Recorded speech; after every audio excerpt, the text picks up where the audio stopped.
I don't hate writing by any means now. And instead, I kind of look forward to the actual writing process because I have the answers. It's there in front of me. I know what I'm going to do. And so it's no longer stressful.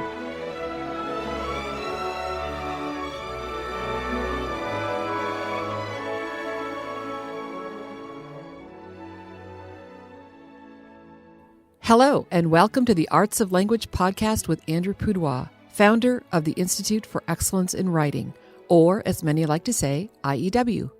My name is Julie Walker, and I'm honored to serve Andrew and IEW as the Chief Marketing Officer. Our goal is to equip teachers and teaching parents with methods and materials which will aid them in training their students to become confident and competent communicators and thinkers.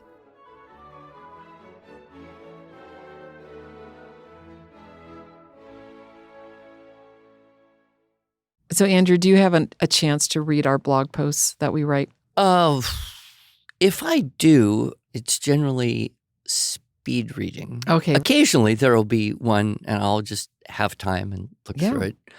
We do a lot of blog posting. Well, we have some great content that we put out. My favorites are the Where Are They Now ones. That's exactly what this podcast is about. We've never done a Where Are They Now podcast. Right. But we looked around our office. And we have some. We know where they are right now. We do. Where are they now? They are here in our podcast studio, and we are actually talking to Drew and Kathleen, who were our students in Structure and Style for Students, Year 1 Level C and Year 2 Level C. Yeah. So welcome, Drew and Kathleen, to our podcast. Thank you. So we would love to hear, first of all, what your experience was when you were, many, many, many years ago, when you were just little kids, not that little, you were in high school. What was your experience? How did you get roped into doing the 1C to start with? My story is actually kind of interesting. We were kind of just hanging around the office because my mom used to work here, and I didn't start 1C at the very beginning. I kind of got roped in at Unit 6, which was really challenging for me. That was really difficult to jump into. I think we had some people that left, and they needed kind of people to fill in. So that's how I heard about it. We were here every week and saw all the kids having fun, watched it on TV out in the Commons area. So it was super fun to join that in halfway through the year. And what about you, Drew? How did you get roped in? Yeah, so I had done Classical Conversations for a few years and had done their Lost Tools of Writing program. And quickly, right around, I think it was 10th grade, my mom had heard somehow about IEW. And, I don't really remember much from that time about curriculum picking because I kind of left that to Mom. But she let me know that I had an interview at some random building kind of right out in the edge of Tulsa, and showed up. I interviewed with Laura. Still didn't know really what I was doing and what I was signing up for, but all of a sudden I was here Tuesday mornings doing the videos, and I enjoyed it. So yeah, it was a new experience, a different writing program, but I really enjoyed from where I was at to where where it took me a little bit. So, had you done the IW Structure and Style in Essentials in CC, or did you join CC later in the challenge levels? I joined right into challenge, so I missed all the Essentials IW work. Just started Lost Tools of Writing. Well, and we were looking for students that didn't have a lot of IEW experience for that Year 1 class because we didn't want everybody to know everything already. Well, and I know how you teach. You teach to the students that are in front of you. So if they already knew IEW, this was not going to be a beginning class. So what are some of your most significant memories? I won't say fondest. I would get a little more specific. Yes. I would like to know what surprised you the most about the class, whether it was like a source text or the process or something that was just, wow, that's different than I would have thought kind of reaction. I would say definitely both the process, mainly the process, honestly. I came from Seton homeschool where every year we would write a 5-paragraph book report. That was it. We did not do writing. One a year? Yeah. Or no, sorry. Actually, it was one a quarter. So it was 4 a year. Okay. And they had a book they would assign you, and you'd write 5 paragraphs on the book. And that was it. No direction. nothing. And so I did not realize that you could write so many different ways. I also did not expect it to be that easy either. So easy in the sense of I do very well with specific direction. And so for someone to be able to tell me exactly what I needed to write was very surprising. It's not something you really see a lot of. So for me, at first the surprise was, man, this class is really easy.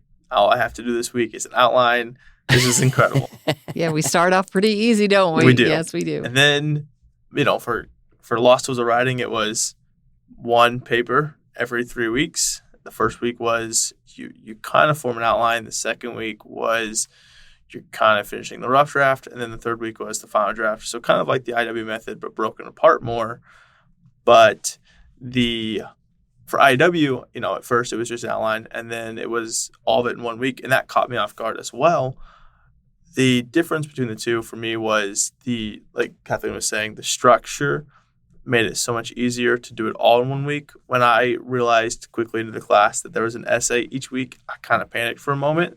But yeah, the structure made it really easy to make that doable and not an overwhelming task for me. And so kind of surprised on both ends of the spectrum there. One of the things that you would say, Andrew, because we did little interviews after the class, and you can see, if you're a premium member with IEW, you can see those little interviews that I did with you, Andrew. And one of the things that you said was, my goal is to make sure that students leave this class knowing what to write. Because so often writing programs start with that blank page. I think of Kathleen's story of reading a book and then having to write a book report. I don't know what to do. And even some of these other curriculums, they don't know what to do. And that is your goal. Even though we're telling them what to write, you want to make sure that they've done an outline in class. So all they have to do is go home and turn that outline into a... Right. Well, and knowing students and myself, as I do, there could be a tendency to wait a few or several days before actually starting in. So class on Tuesday, well, you could wait till Thursday or Friday or Monday, and then it's all fuzzy. And I think I very often encourage people, go home and work on this now while it's fresh in your mind, which is just good experience advice as well. Well, and I would like to kind of run with that a little bit. What type of life lesson did you learn from taking these classes outside of learning how to write? Yeah, I was going to ask similarly, how Mrs. Ingham talks about the intangibles. Exactly. The things that you learn from the environment and the experience rather than from the direct information or instruction part.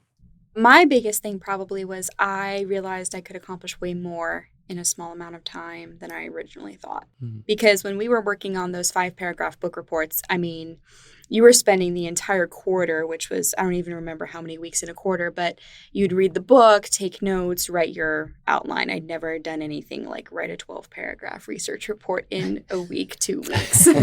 So I definitely learned I can actually accomplish, which actually ended up helping me with my college application essay because I applied very late. I was originally going to go the following school year, but they wanted me to apply that school year. So I had, I think, 1 or 2 days to get in my college application essay, and I could do it.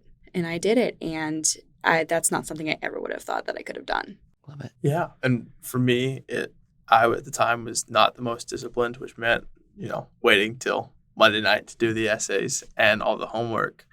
And I don't think I really realized it at the time, but the easily broken down, broken into how many days you're supposed to do it and the structure of each week's assignment.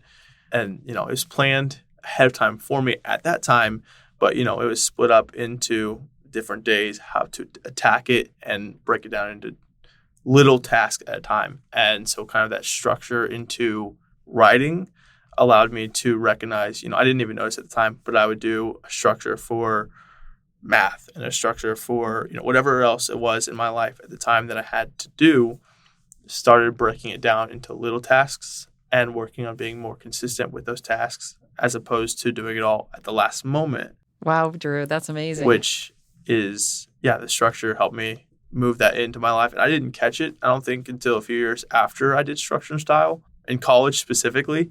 but it definitely helped guide me in making sure I was disciplined, whether I realized it or not.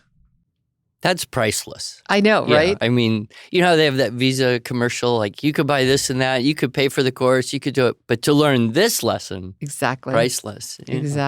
Exactly. So where are they now? Kathleen, what has your IEW writing journey brought you to? Honestly, so many different experiences. I got into the college of my choice, full ride scholarship, decided not to go, and then was working here at IEW for many years. I've been teaching online classes, doing lots of tutoring. Last year I taught 3 online classes, had 1 or 2 tutoring students, and then I'm now a first grade teacher at a local private school. Of course, using IEW. Well, as much as you can in first grade. There's not doing a lot of writing at that age. Exactly. Yeah. Poetry memorization. Lots of poetry memorization. Yeah. That's wonderful. And what about you, Drew?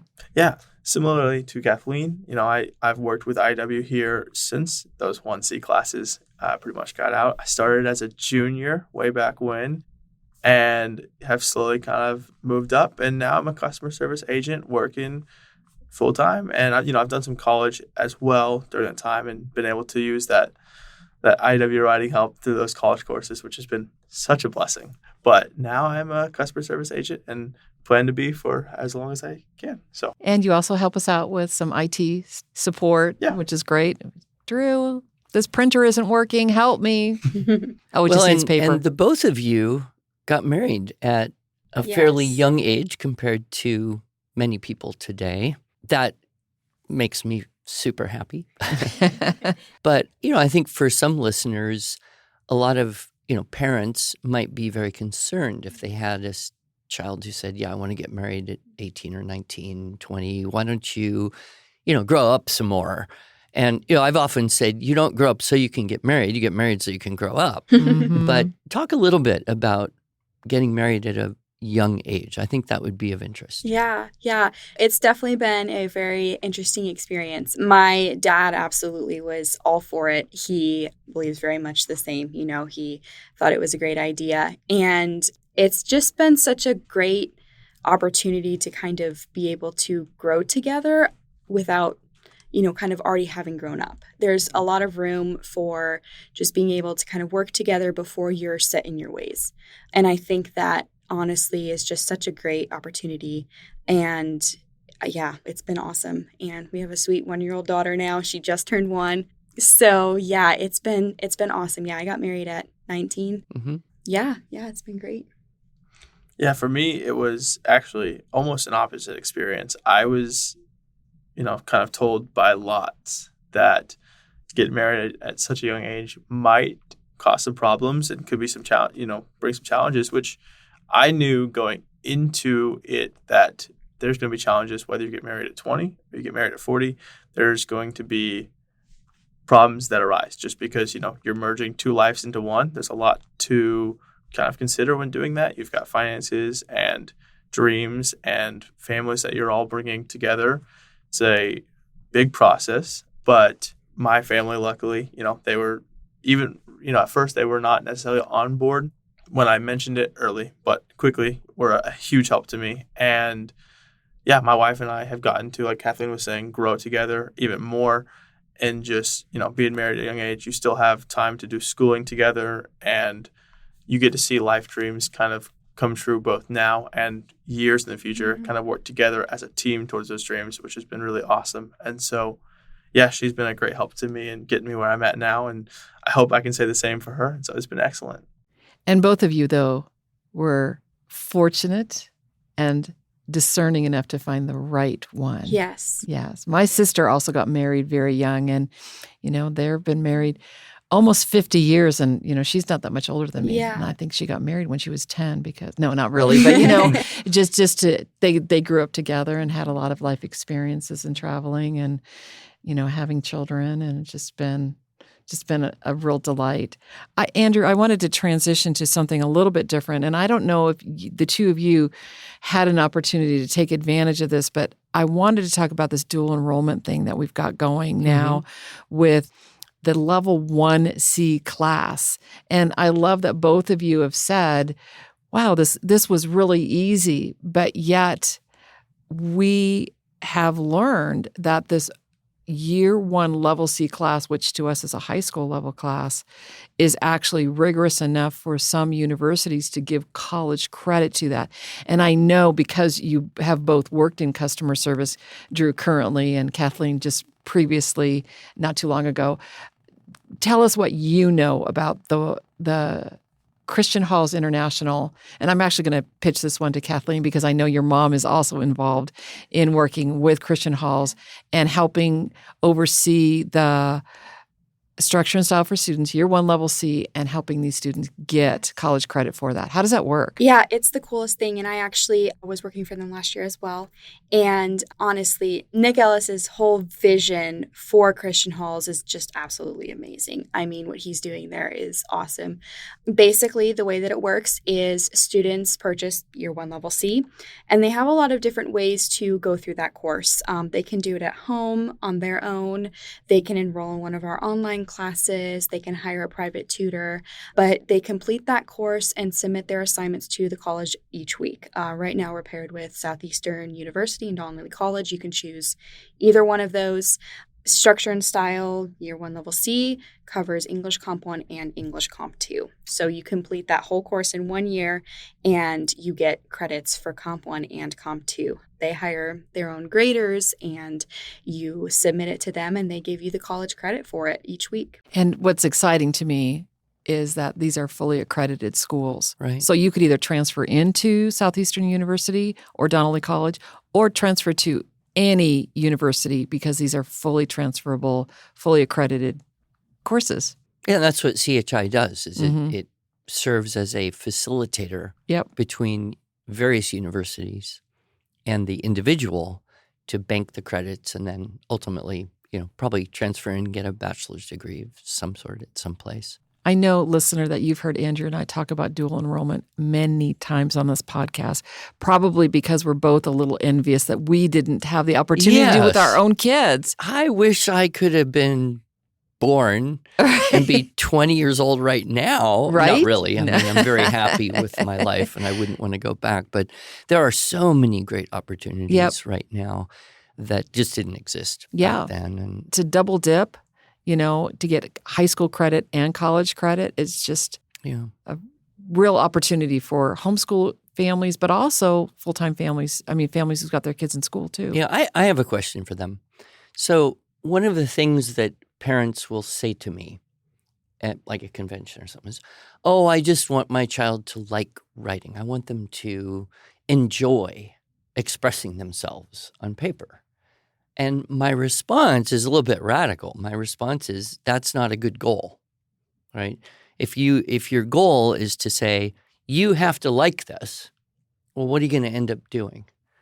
So I generally say a better goal is to get better at doing something. And in the process of getting better, you might dislike it less. You might even start liking it a bit, but that's almost the side product of the getting better at doing it. Would you say that rings true for you in any way there? Yes, for sure. I specifically remember being in those classes, and I mean, we had some amazing writers in those classes. It was incredibly intimidating. We had some of the students just wrote these incredible stories.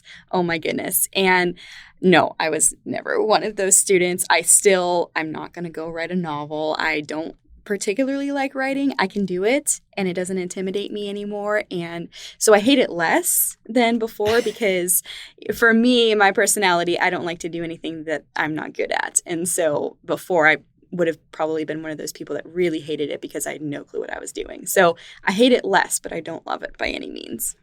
Yeah, for me, I think that saying really rang true because I became comfortable in my ability to write.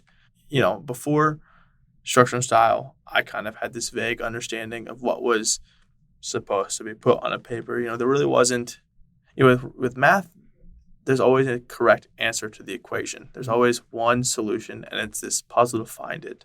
With writing, there's not necessarily a correct solution, just something that makes you look more professional or more knowledgeable or whatever it ends up being for this, for the writer there. And so I always struggled with finding out how to demonstrate that I knew what I was talking about.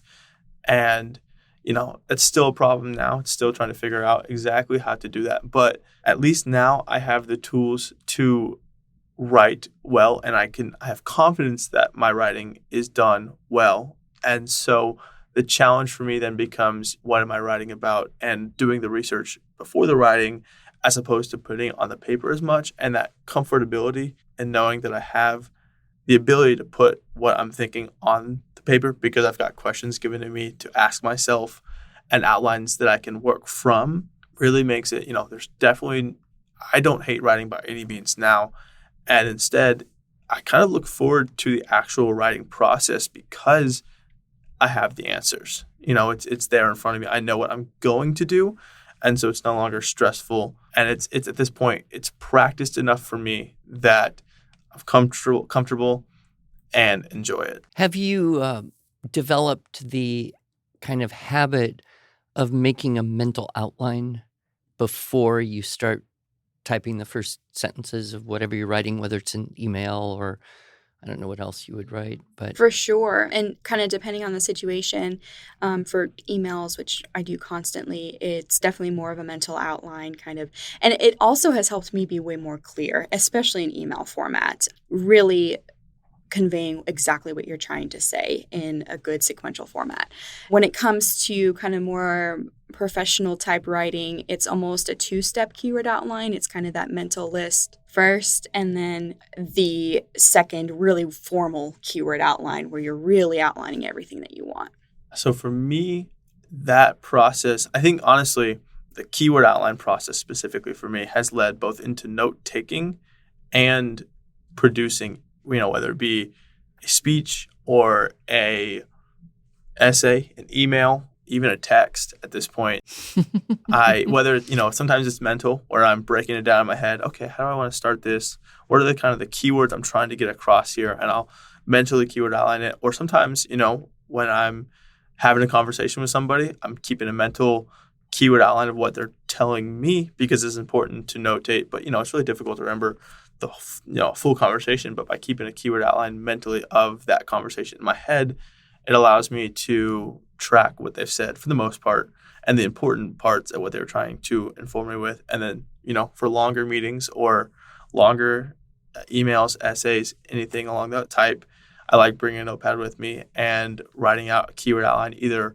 as notes or as a plan for what I'm going to write. But definitely that keyword outline kind of concept as a whole has helped me both in short form conversations, texts, little emails, or longer conversations, meetings, and emails, essays, whatever it ends up being. I love that. He should write a blog post about that. He absolutely should. And what's so funny is you have a notepad and pen in your hand right now. I don't see any notes on there, but that's because we're asking you the questions, and you're doing a great job. No, that's excellent. I am also curious to know what you are interested in these days, because some other buzzwords I don't really like, along with critical thinking, because it's overused and people don't think about it correctly. But lifelong learner, that's like this super goal of a school is we want to create lifelong learners. Mm-hmm. But again, I'm not sure that you do that by saying that's my goal.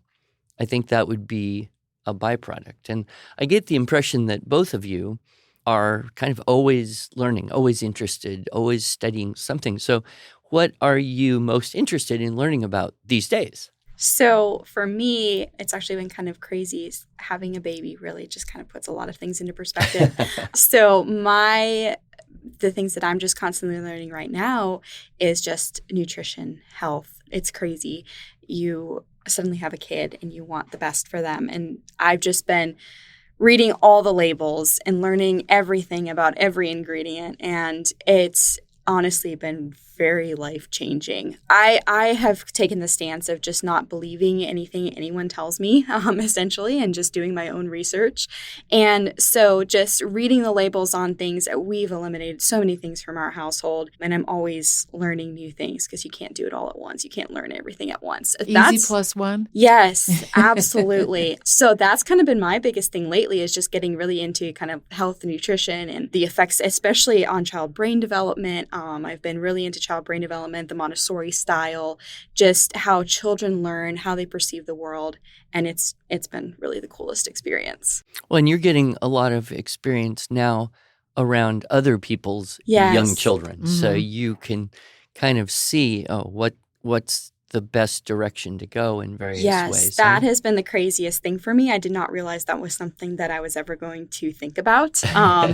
So I know lots of people with little kids, anywhere from 1 year old all the way up to 3-4 years old, and the differences in the way they parent, the way they do anything really has such drastic effects on their children. Mm-hmm. And it's been very interesting to kind of just watch that. Yeah, I kind of have to restrain myself from being judgmental, because I will watch someone giving a 2-year-old a donut and think, do you realize what that has in it? And, I know. Ignorance is bliss, but not really. How about you, Drew? What do you love to learn about these days? Yeah, so for me, it's been a little bit of a journey here the last few years. I've taken some time and dove deep into the world of finance and done my best to soak up what I could there. And then after that, it was kind of health with like gym-related activities and physical activity as opposed to nutrition specifically. Dove into that for a little bit. And right now, I've kind of implemented a little bit of both of those into my life currently. But right now, it's a lot of IT work. Mm-hmm. And so, our world is constantly changing with more and more computers being introduced and added to everyday things each day. And I want to be kind of ahead of the curve there and know what, the background for those different computers. I'd rather be in the knowledge and be prepared as opposed to figuring out after it happens and not knowing how to react. And so, I'm diving deep into specifically cybersecurity and making sure I'm safe. And you're taking university classes for that. Yeah. Yeah. And working full time. Yeah. And a husband. Not a dad yet, though. Not a dad, no. Yeah. Here's an interesting thing. I don't know if you've ever heard this. I just heard this term last week. And I was talking to someone about AI and how that affects the changes we're going to see in the next years and decade in particular. Sure. And they used a term, like this is going to be a career, prompt engineer. Oh, interesting. Sure. And I just saw on Groupon this thing, or I don't know, one of these buy it cheap here now. Right. 1,000 AI prompts you can buy.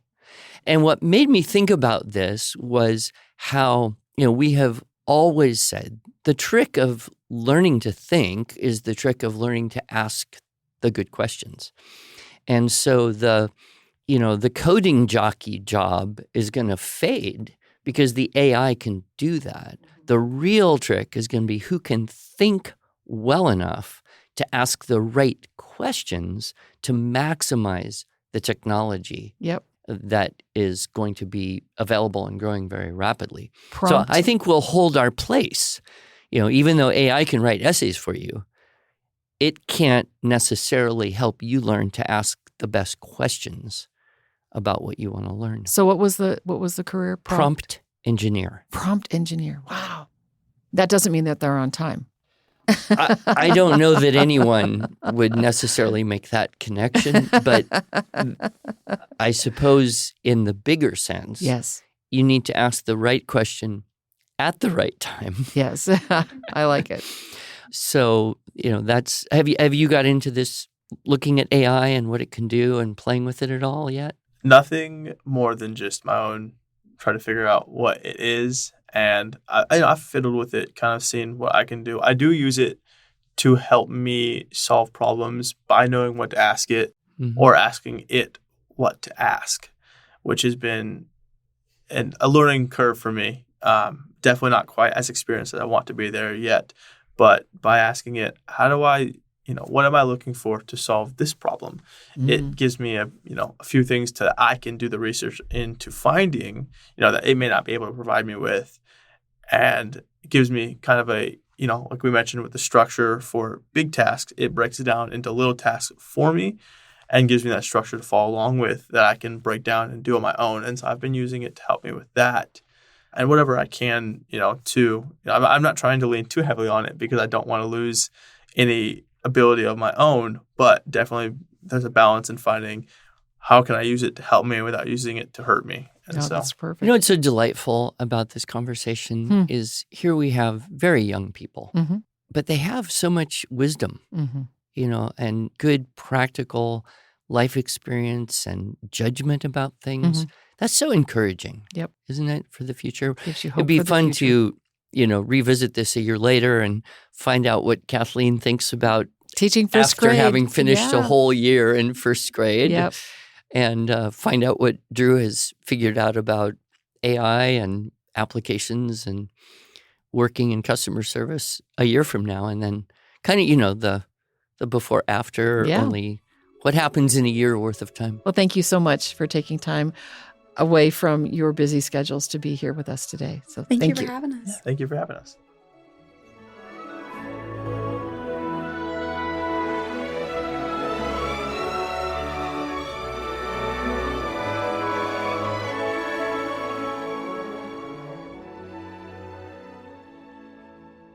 Thanks so much for joining us. If you enjoyed this episode and want to hear more, please subscribe to our podcast in iTunes, Google Podcasts, Stitcher, or Spotify, or just visit us each week at iew.com/podcasts. Here you can also find show notes and relevant links from today's broadcast. One last thing, would you mind going to iTunes to rate and review our podcast? This really helps other smart, caring listeners like you find us. Thanks so much.